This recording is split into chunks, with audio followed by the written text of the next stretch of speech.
Yeah. Hotep. It's Moncho And Nawasha. the Mighty Acoma House Initiative, and we're here today to talk about one of our favorite topics, which is unconditional love. Do you believe in unconditional love? Now, if you follow us, you know at the Acoma House Initiative, we have many taglines. Our main tagline, our main purpose of what we do is initiating unity through love. So using love, we want to unify humanity, unify our people, unify us all under that banner of love. And so when you talk about unconditional love, it gets a lot of mixed reactions. People think it's something soft. People think it's corny. People think it's unrealistic. Or by having unconditional love, you somehow don't have a standard, a moral, ethical standard to stand on.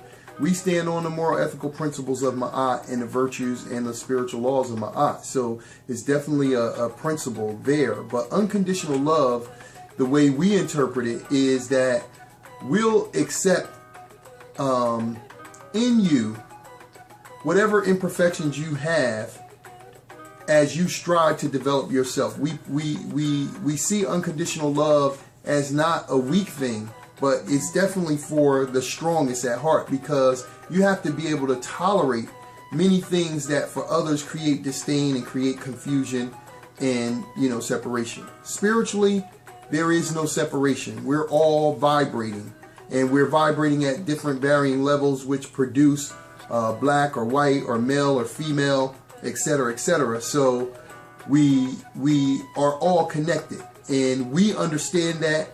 And our charge to represent the whole human family is to share our interpretation of that. And historically, we have traditionally been together through the worst of times, especially in our last, most recent history. We have been in longer marriages. We've, protected our children better. We've done more with the unconditional love for each other than what it appears that we're doing right now. So it's important to remember the spiritual aspect of love, and that we are divinely unified already. It's not a thing that we have to even really do. What we have to do is actually act on the love to recognize how we are vibrating together and how we are connected.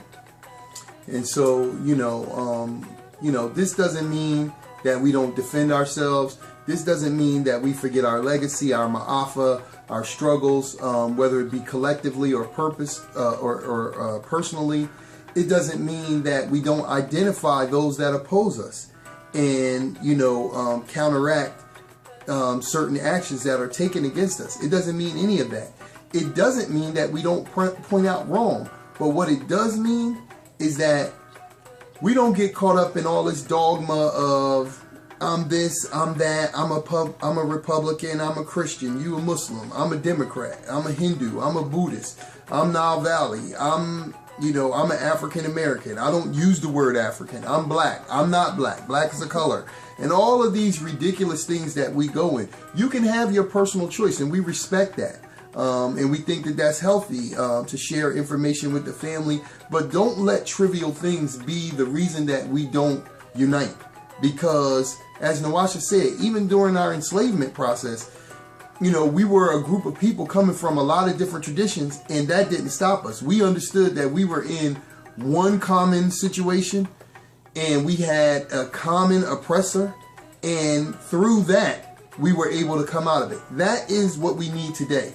We need to stop the dogma and the ridiculousness. Fine, you this, I'm that. Where can we come together? What can we do as a unit? And stop debating. There's no reason for debate. When I look like you and you look like me, we have no debate. I'm not debating with you. And as in our divine unity, we have a divine imperfection. We all have what we're working on. If you've seen our other videos, we all have a challenge. That's the purpose of life.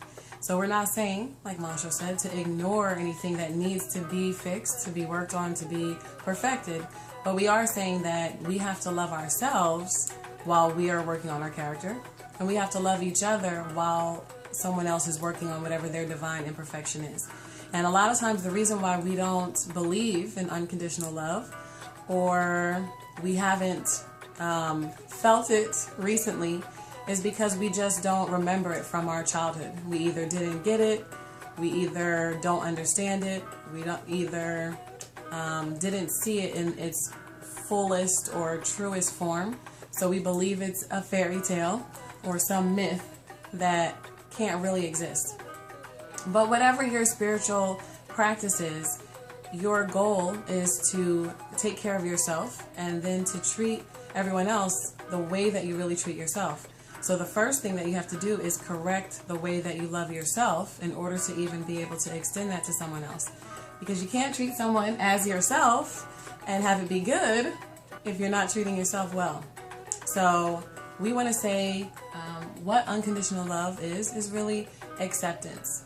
And it's not a wide range of accepting foolishness, but it's accepting what is really happening and what is, and recognizing and honoring the divine unity even through what is. Right. And again, you know, we at the Acoma House Initiative always like to leave you with something practical and applicable that you can do. So here's today's exercise on unconditional love. I want you to take about 3 or 4 people that you know that really irk you, that you really not feeling at all, but they're in your daily activity. You know, at work, school, whatever, even a family member that you really not feeling their energy. I want you to, for each one of those people, take 3. For each one of those people, write down 3 things about them that you really don't like. I mean, keep it real. This is just you. You're going to see this. Write down 3 things that you really don't like about them. And then think about what is the correction to that behavior and correct that behavior in yourself. So in other words, you're going to look at them and you're going to pass the judgment on what you do not like, and whatever it is, they talk too damn much, whatever it is. Then correcting yourself by saying, you know, I'm going to be mindful not to speak beyond, you know, when I'm spoken to, for example. And you can, if it is a coworker, if it is your boss or something like that, and you have that example, you can say, maybe not during the hours of work when you need to speak, but maybe on the weekend or maybe at night, you can Don't say, get fired for a certain amount of time, I'm going to do a talk fast, so that you really become hyper aware of listening to sounds and how other people talk, and, you know, become really focused and correct the challenge in yourself. Because the more that we correct things in ourselves, if you caught our video on magnetism, you will see that it will affect the people who are around you. And it can only affect the people who are around you. So it's best to start with yourself. And really, truthfully, the only thing that you can control is yourself. So you might as well master yourself, right? That's right. So let us know how the exercise goes in the comments below, or, you know, hit us up, inbox us, call us, or something. And let us know how the behavior goes and how your feeling of love changes after this. So until we greet you again, as always, we greet you in peace and say, Nia Acoma. Nia Acoma. Hotel.